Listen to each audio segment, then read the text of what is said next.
je vais vous dire une chose. Tout ce qu'ils disent, ça ne répond pas à nos statuts. Par exemple, l'Assemblée ecclésiastique, c'est une fois par an, extraordinaire, et le mois de janvier. Posez-vous des questions.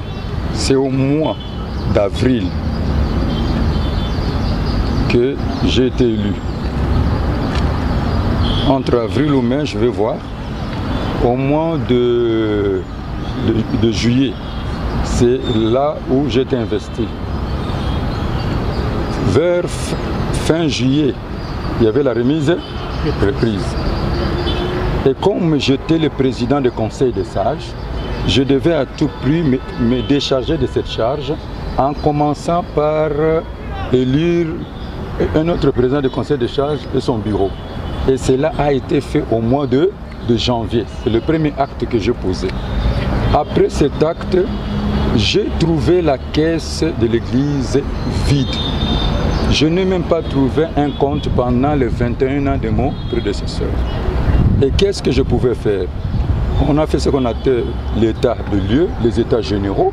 C'est alors qu'on a décidé de commencer par l'identification de tous les membres de la République démocratique du Congo, afin d'avoir des éléments, la problématique de l'église de réveil.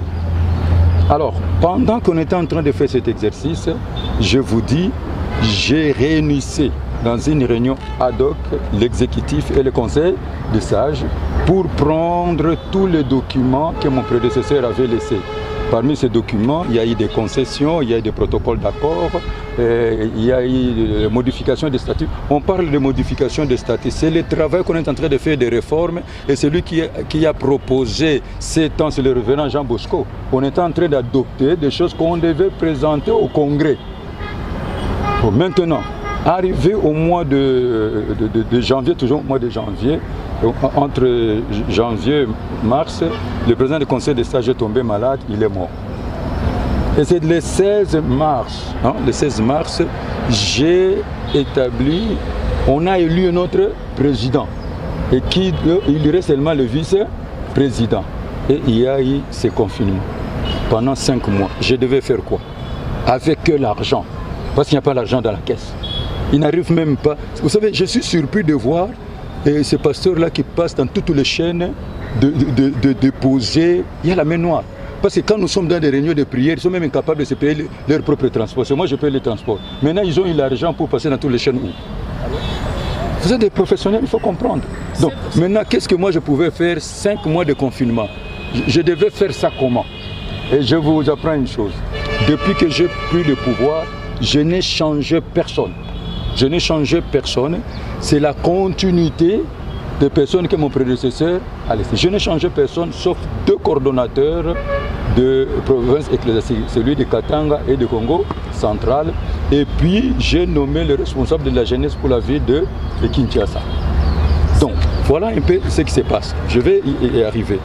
Bon, maintenant, on dit que l'église ne fonctionne pas bien. Comment l'église fonctionne? L'église du Réveil du Congo, c'est la grande église, mais elle est unité plurielle. Chaque pasteur organise son église et les présidents provinciaux organisent les activités et nous font rapport. C'est un cadre seulement de concertation, c'est un cadre d'encadrement, vous comprenez, de solidarité. Maintenant, comment ça devait fonctionner?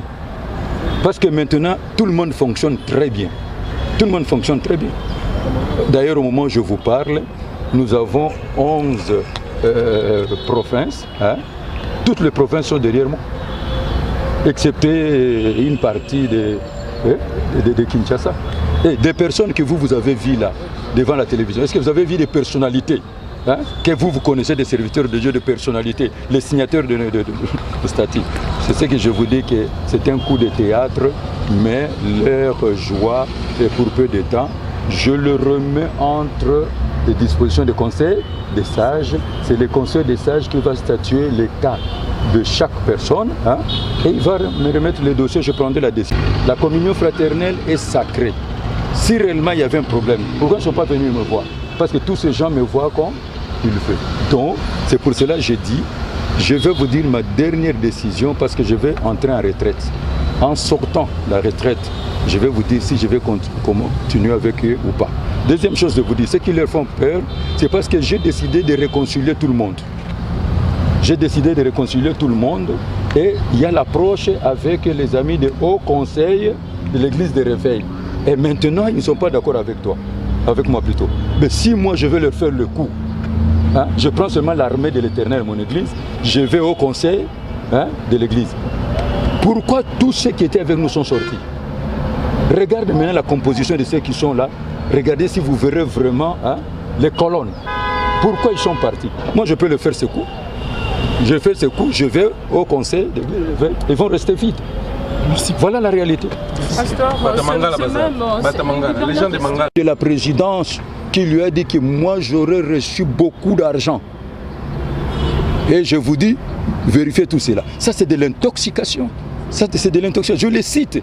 C'est l'intoxication. Alors, on me dit, c'est pour cela que je leur avais dit, moi j'ai été avec le chef de l'État, avec les autres confessions religieuses, si je vais le servir, je dois le faire sans condition. Et d'ailleurs, je suis en train de vous dire une chose. On me dit que non, je n'ai pas consulté mon prédécesseur pour le choix. Mais les personnes que j'ai trouvées alignées là, c'est lui qui avait aligné. On avait 3 candidats. Est-ce que j'ai continué avec ces 3 candidats? Et pendant qu'on devrait voter, on devait voter sur base des critériums.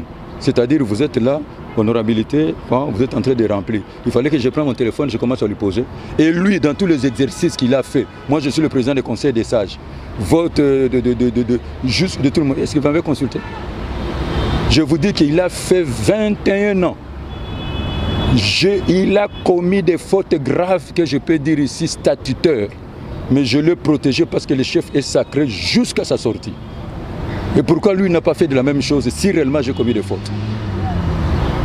Voilà la réalité. Et si je commence à énumérer ces fautes, je crois que vous serez surpris. Je suis en train de vous dire, pour moi, je souscris tous ces gens en faux frères. En faux frères, et je ne sais pas si on va marcher ensemble, je vais entrer en retraite et je vais prier. Ce qui me retient encore, j'ai peur que si je me retire, tous ces enfants de Dieu, de cette génération qui connaissent la vérité, peut-être ça va diviser l'Église. Et je suis obligé de payer le prix et les conséquences en tant que leader. C'est tout ce que je vous dis la vérité. Merci.